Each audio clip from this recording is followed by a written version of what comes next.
Hi, Hardin. Hello Good po. afternoon. And also, Stacy. You look both gorgeous.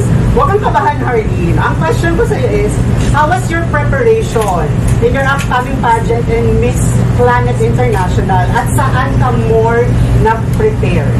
Saan ka na-prepare masyado in this competition?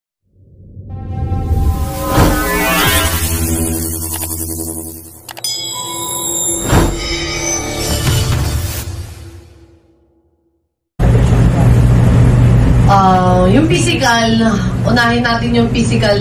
Nag-gym ako, nagda-diet ako, nilalaban natin yung mga panipisan. Pero yung pinaka-goal ko talaga, yung pag-aralan yung mga bagay na hindi ko pa nga alam. Nag-aaral ako yung prim and proper, yung English, kung paano yung perfect communication, ayan. Kung paano yung slang ni Stacy, gano'n. Yun yung mga mas pinatututukan ko kasi doon ako mahihina eh. Yun yung weakness ko na hindi siguro pang dayo pa pero napag-aaralan yun.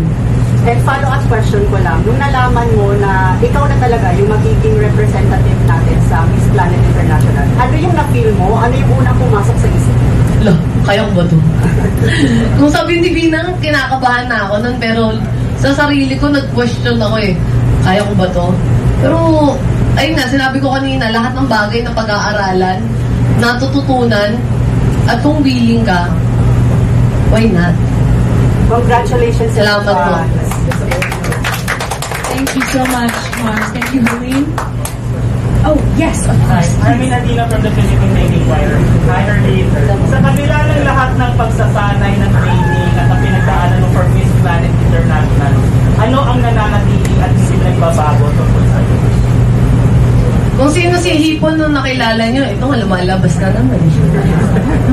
Kung sino si Hipon nung nakilala nyo, yung pa rin ako, hindi ako magbabago. Hindi ko hahayain yung sarili ko na lamunin ako ng kung ano yung mga nakapaligid sa akin. Pwede naman ako lumamon sa kanila, bakit magpapalamon ako? Yun yung ano, yun yung kumbaga, hindi mo kailangan na baguhin kung ano ka ngayon. Ayun, paulit-ulit ko to nung binibini, dadagdagan ko yung kung ano yung kulang sa akin, pupunan ko. At yun din yung mga taong tumutulong sa akin. Thank you. The best of luck to you. Thank you, Armin. Thank you po. Oh, yes, please.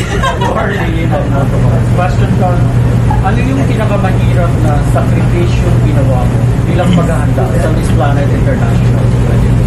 Tulog po. Kalaban ng lahat yan, tulog ang sinakripisyo. Kasi hindi po ako